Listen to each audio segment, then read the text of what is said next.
एक ring road, एक master stroke तुम्ही द्या आणि हा 55 किलोमीटरचा एक रिंग रोड तुम्ही सुपर रोड फक्त सिमेंट कॉन्क्रीटचा 500 कोटीचा माझ्या आदिवासी बांधवासाठी बनवा, ही विनंती मी तुम्हाला शासनाला या ठिकाणी करतो. कोल्हापूरची देवी आई अंबाबाईचा आज एवढा मोठा आमच्याकडे कर्वेकरांचा मोठा ठाणा आहे. उमरात पासून तर आमच्याकडे येणं ओझरला अनेक वर्षाचा पर्यटकाचा जो ब्रिज आहे, ब्रिजची किंमत अवघी 40 कोटी आहे. 40 कोटी एक अवघी किंमत आहे.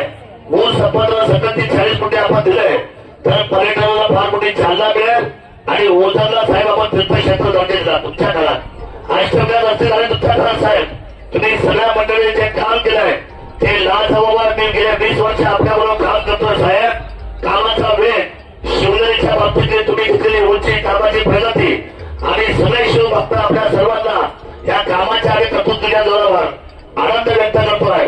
फक्त एकच गोष्ट मी सांगेल की त्या जलाशयामध्ये येडगावच्या जलाशयामध्ये त्या क्वार्टरमध्ये आम्हाला त्या ठिकाणी बोटिंगची परवानगी मिळावी. छोट्या छोट्या गोष्टी आहेत पण या तालुक्याच्या दृष्टीने फार महत्वाच्या आहेत. मी अधिकचा वेळ आपला देत नाही. 7ही मागण्या तुमच्या ऑन रेकॉर्ड हातामध्ये दिलेल्या आहेत. या 7ही मागण्या आपण तातडीने आणि तात्काळ मागण्या कराव्या एवढी विनंती करतो. आणि राज्याचे पालकमंत्री माझे आमचे मित्र अजित दादा आज नाही, खरं अनेक वर्ष काम केलं आम्ही 20 वर्ष एकत्र. त्याच्या जाण्याने राज्याचं नुकसान साहेब झालंच पण आमच्या जिल्ह्याचं मोठं नुकसान झालं. आणि आज त्याच्या शिवाय शिवजयंती साजरी होते. मी आदरणीय शिस्तीचा कारभार, वेळेचा प्रामाणिकपणा आणि ध्येयाला शब्द पाळणारा तुमच्या त्रिमूर्तीमधला एक महत्वाचा घटक दिखायला देवेंद्रजी आपण, एकनाथजी साहेब आपण आणि आदरणीय अजितदादा नाईक यांचं दुःख आहे.